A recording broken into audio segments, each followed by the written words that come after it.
అందరికీ నమస్కారం। ఈరోజు తుక్కుగూడ ప్రాంగణంలో మన ప్రియతమ నాయకులు రాహుల్ గాంధీ గారు ప్రియాంక గాంధీ గారు వస్తున్న శుభ సందర్భంలో మన ముఖ్యమంత్రి రేవంత్ రెడ్డి గారి నాయకత్వంలో ఏర్పాటు చేసినటువంటి ఈ సభకు వచ్చి వివిధ హోదాల్లో ఆసీనులైనటువంటి వేదిక మీద ఉన్నటువంటి పెద్దలకు మరి తెలంగాణ నలుమూలల నుంచి విచ్చేసినటువంటి నాయకులకు కార్యకర్తలకు పత్రికా సోదరులందరికీ కూడా నా హృదయపూర్వక నమస్కారం। మన తెలంగాణ మేనిఫెస్టో ఈ ప్రాంతం నుంచి ప్రవేశపెట్టి మరి మీ అందరి ఆశీస్సులతో 6 గ్యారెంటీల మీద నమ్మకంతో టీఆర్ఎస్ ప్రభుత్వం మీద ఉన్నటువంటి అపనమ్మకంతో కాంగ్రెస్ పార్టీని అధికారంలోకి తీసుకొచ్చిన విషయాన్ని ఈ సందర్భంగా గుర్తు చేస్తా ఉన్నాను। 9.5 సంవత్సరాల అహంకార పాలనకు చరమగీతం పాడి ఇందిరమ్మ పాలన తెచ్చుకున్న ఘనత ఈ తెలంగాణ రాష్ట్ర ప్రజలది అని చెప్తా ఉన్నాను।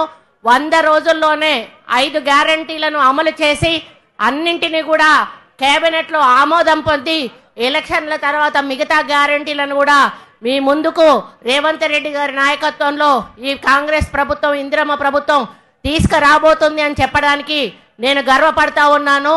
ఈరోజు 200 యూనిట్ల కరెంట్ ఫ్రీ కానీ 500కు గ్యాస్ సిలిండర్ కానీ మహిళల్లో ఉచితంగా బస్సు ప్రయాణం కానీ ఇటువంటి కార్యక్రమాలన్నీ ఇప్పటికే మనం అమలు చేసి ఉన్నాము।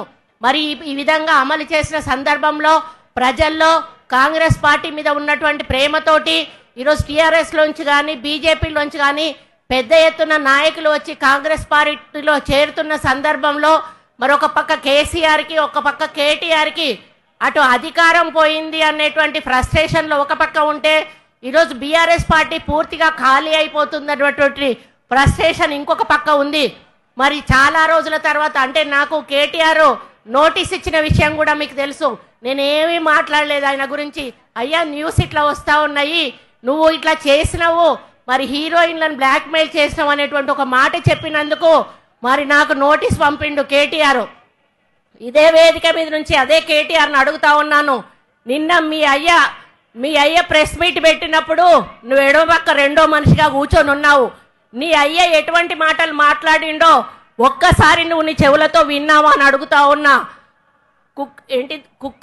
కుక్కల కొడుకులారా అని తిడితే ఎవరు తిడతా ఉన్నావు కేసీఆర్ అని చెప్పి నేను అడుగుతా ఉన్నాను। తెలంగాణ మహిళలను తిడుతున్నావా?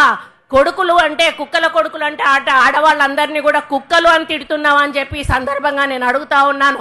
అటువంటి చెప్పనలవిగా అన్నటువంటి బూతులు తిట్టి ఈరోజు నీ అయ్య నీ పక్కనున్నాడు, మరి ఆయన మీద ఏం కేసు పెట్టాలి అని చెప్పి నేను అడుగుతా ఉన్నాను। ఆయనను బహిరంగంగా ఉరి తీసినా కూడా ఆయన మాట్లాడిన మాటలకు క్షమాపణ లేదు అని చెప్పి ఈ సందర్భంగా విజ్ఞప్తి చేస్తా ఉన్నాను। కాబట్టి ఇక్కడ ఉన్న సోదరులందరికీ ఒక్కటే విజ్ఞప్తి చేస్తా ఉన్నాను, నేనేం మాట్లాడకుండానే నాకు నోటీస్ ఇచ్చింది।